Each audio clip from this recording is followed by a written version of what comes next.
absolutely perfect soulmate. Thank you so much for joining me today for yet another amazing video here at Kaluhi'S kitchen. Today we're going to make a pea and potato stew, and it's something that's very simple and that Kenyans enjoy to have. And if something is simple, it doesn't mean it has to lack in flavor or look bad or be boring. And I'm going to show you exactly how I make mine, simple but delicious, and something you guys are really going to enjoy at home. To my returning service, thank you so much for always being here. I really enjoy your presence. And to my new watchers, after this video, bonyeza your subscription button because I would really love to have you as part of this amazing family.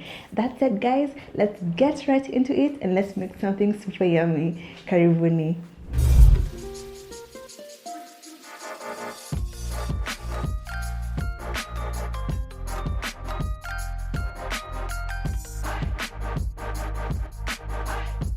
Tuko tayari kuanza, and as always we have to talk about the whys and hows of cooking so that you guys can understand the processes, and once you guys try this at home, you ace it each time round. As you can see on my chopping board, we are going to start with a herby base, and as I always emphasize in all my videos, a herby base makes for a good foundation on which flavor can be built upon. So for today I have some garlic, some red onion, and some chives.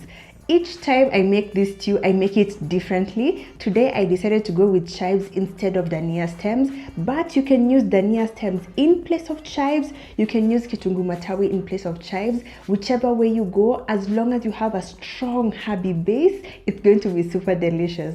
So with that said, let's go right in and start with the cooking. To my sufuria, I'm going to add some oil, some salt, and a dash of pepper.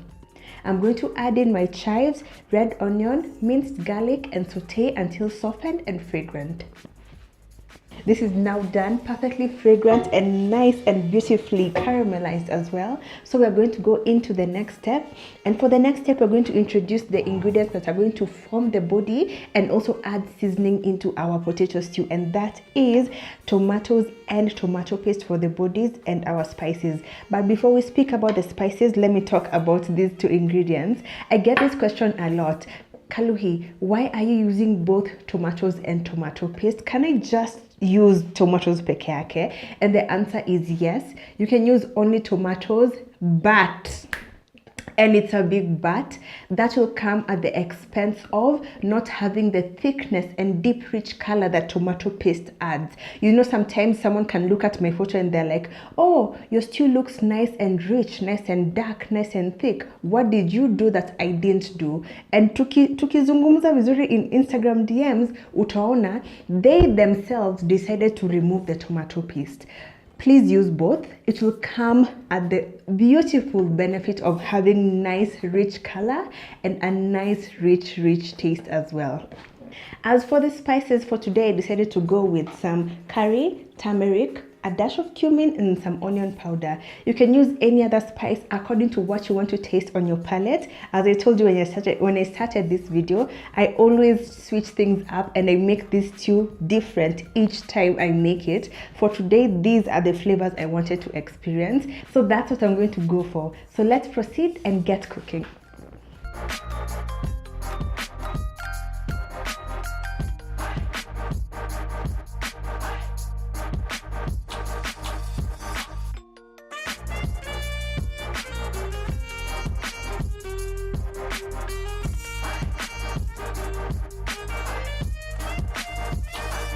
We are now back after a couple of minutes, and I'm really excited about checking up on this. It smells fantastic and my entire home smells so good. And I know this is going to be a nice feast. As you can see, the tomatoes have completely cooked down. The flavors have also come together, and you can tell that's because of the aroma that has filled the home, and yours should also turn out this way. One thing that people always ask me on Instagram is, number one, when they cook their stews, by the time wanapakua on their plate, tomatoes and onions are floating on the plate. Another thing is, when they cook their stew, it's not thick. So let's do a proper diagnostics. Number one, when you have a stew on your plate and you have your onions and tomatoes floating all over your mchele and whatever, that is because the cooking process was rushed and you did not give your tomatoes adequate time to cook down and really melt into everything. When the cooking process is rushed, you don't give the ingredients adequate time to come together, and that will result in a watery stew that has things floating around. We don't want that alien experience. Your tomatoes are not jellyfish. Give them adequate time. Do not cook with impatience. Do not cook with hatred. Give your food adequate time to cook down, and your palate and your eyes will thank you in the end. And set unaipatia 300 years. It's just a few minutes, about 15 minutes, and the result will be spectacular. As you can see, my tomato mixture is now nice and perfectly thick. This is the exact consistency you should also get once you try this out.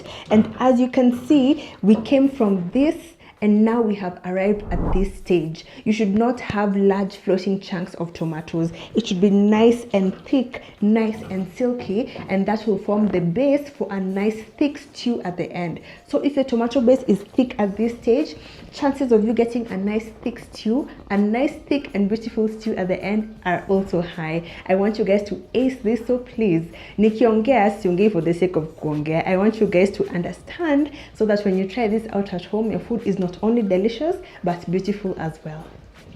With our mchuzi now nice and thick, with the flavors now nice and melded, we're now on the home stretch, and we're going to go in with the remaining ingredients, and those are really simple. I just have my potatoes, some cooked peas, and some carrots as well. For my potatoes in particular, and for the carrots too, I like slicing mine very, very small, and the reason being, the smaller you slice, the faster they cook. You can have your potatoes nice and full, nice and round, nice and whole if that's your preference, but just make sure you adjust the time it takes for cooking, because it will take a longer time to cook. The smaller you slice your potatoes, the less time it will take to cook.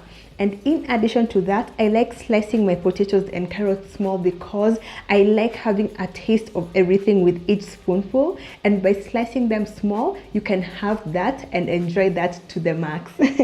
So with that, we're going to add in our potatoes and our carrots. Then we're going to give it a mix, add a bit of water. Once the potatoes are like 80% done, we're going to add our cooked peas, give it a final mix, and then we're going to serve.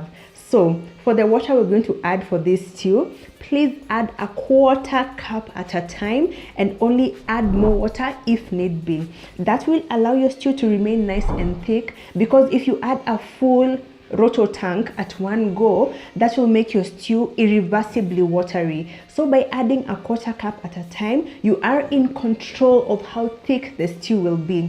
This rule applies to meat stew, a bean stew, potato stew, and any other stew.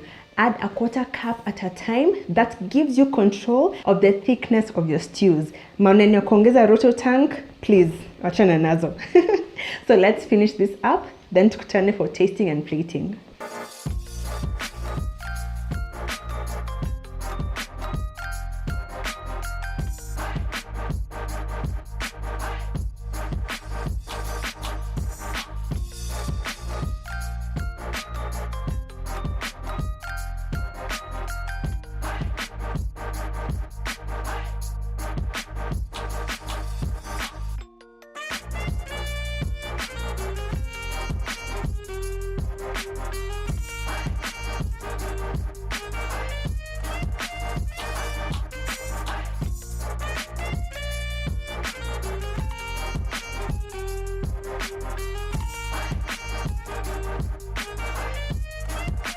And with that, guys, we are now done with the most beautiful potato stew you're ever going to have. And as I mentioned at the beginning of this video, simple does not mean boring. And if a dish is simple, that gives you even more leeway to add your own flavors, make it more exciting, and make your eating experience beautiful each time round. Kama kawaida, now it's time for our taste test.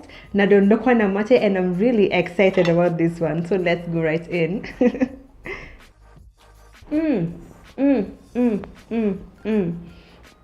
Absolutely divine. The potatoes are perfectly cooked and they just melt in your mouth. You can taste and appreciate the herbiness of the chives, the onion and the garlic, which really stand out, and they make this stew really, really delicious. The curry pops, the turmeric has colored our potatoes, and the cumin and the onion powder are particularly beautiful, and this stew is delicious to have.